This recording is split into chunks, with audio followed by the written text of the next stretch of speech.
যেহেতু আমার senior leader আসছেন, আমার বন্ধু সালমান আসছে, আমাদের দাবি আমার জেলা কমিটির সিনিয়র সাধারণ সম্পাদক, সভাপতি, মেইনের সেক্রেটারি, কেশিয়ার সহ আপনারা নেতৃবৃন্দরা আছেন।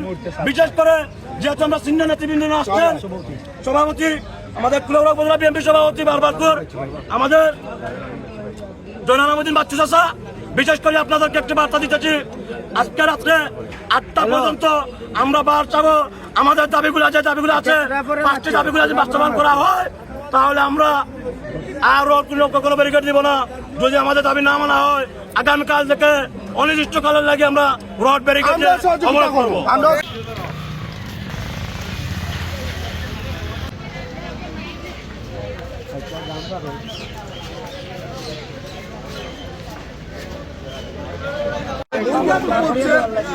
প্রেসিডেন্ট স্যার বলতেছেন একটি গাড়িও এই জায়গায় থাকবে না। কেন থাকবে একটি গাড়ি থাকবে না?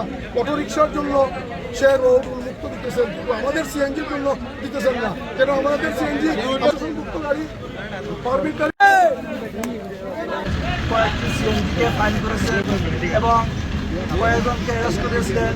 তার পরিপ্রেক্ষিতে সিএনজি শ্রমিকেরা বিকাল 3টে থেকে রাস্তা অবরোধ করে পরবর্তীতে আমরা কুলাউড়া উপজেলার বিএনপি নেতৃবৃন্দ এসে সাথে সাথে আলাপ আলোচনা করে যে 3জন ড্রাইভারকে আটক করা হয়েছিল তাদেরকে আমরা মুক্ত করেছি এবং আজকে সন্ধ্যার পরে আমরা বিএনপি অফিসে বসে এই সিএনজি সমাধানের ব্যাপারে আমরা সমাধান নিয়ে আলাপ আলোচনা করে এটা একটা স্থায়ী সমাধান করবো ইনশাল্লাহ। থানার ভারপ্রাপ্ত কর্মকর্তা ওসি মহোদয়ের সাথে আলাপ করে এসেছি। আমাদের শ্রমিক ভাইদের যে দাবি, আমাদের 3জন শ্রমিককে যে অ্যারেস্ট করা হয়েছে তাদেরকে মুক্তি দেওয়া হয়েছে এবং আমরা সন্ধ্যার পরে বিএনপি অফিসে বসে এই কুলাউড়ার যানজট দীর্ঘদিনের সমস্যা, এই দীর্ঘদিনের সমস্যা একদিনে নিরসন হবে না।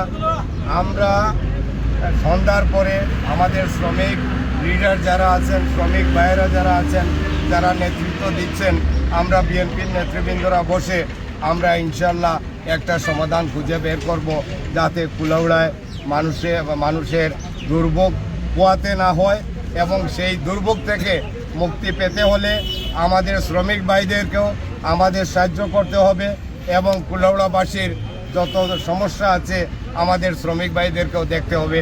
আজকে যে ঘটনাটি ঘটেছে আসলে অত্যন্ত দুঃখজনক। আমরা এটা অচিরেই সমাধান করব। ধন্যবাদ সবাইকে। আসলে অনেক দিন থেকে এই কুলাউড়ায় যানজট নিরসন হচ্ছে না। বিভিন্ন জায়গায় আমরা দেখতে পাচ্ছি যানজটের কারণে কুলাউড়ায় ঢুকতে হলে প্রায় 1-2 ঘন্টা সময় লেগে যায়। বিভিন্ন সময় শ্রমিক ভাইয়েরাও রাস্তাঘাটে আপনার সিএনজি খাড়া করে রেখে দেন, যার জন্য সমস্যা হয়। এগুলা যাতে আপনার আলোচনার মাধ্যমে নিরসন হয় সেই জন্য আমরা এই সন্ধ্যা পরে আমরা ওনাদেরকে নিয়ে বসবো। ধন্যবাদ। অবৈধ যে অটো রিক্সা যেগুলো আছে ওইগুলোর ব্যাপারেও আমরা দলীয়ভাবে প্রশাসনিকভাবে কোনো সিদ্ধান্ত নেব আমরা, যাতে যানজট নিরসন করা হয় সেই ব্যাপারে আমরা শ্রমিক প্রশাসন আমরা বিএনপি মিলে আমরা ঐক্যবদ্ধভাবে এটা সমাধান করবো ইনশাআল্লাহ। আমাদের মাননীয় সংসদ সদস্য আল্লাহ শফিকুল সাহেব টাকা থেকে বারবার আমার কাছে ফোন দিয়েছেন এবং কী হচ্ছে কী না হচ্ছে উনি সব কিছু তাৎক্ষণিক আমাদেরকে নির্দেশ দিয়েছেন। আমরা এসেছি বিএনপি নেতৃবৃন্দ, যুবদলের নেতৃবৃন্দ, ছাত্রদলের নেতৃবৃন্দ এসে আমরা এই সমস্যা সমাধান করছি ইনশাআল্লাহ। সন্ধ্যা করে বসে আগামী শুক্রবারে আমাদের মাননীয় সংসদ সদস্য আসার পর উনাকেও নিয়ে বসে আমরা এই ব্যাপারে স্থায়ী সিদ্ধান্ত নিব।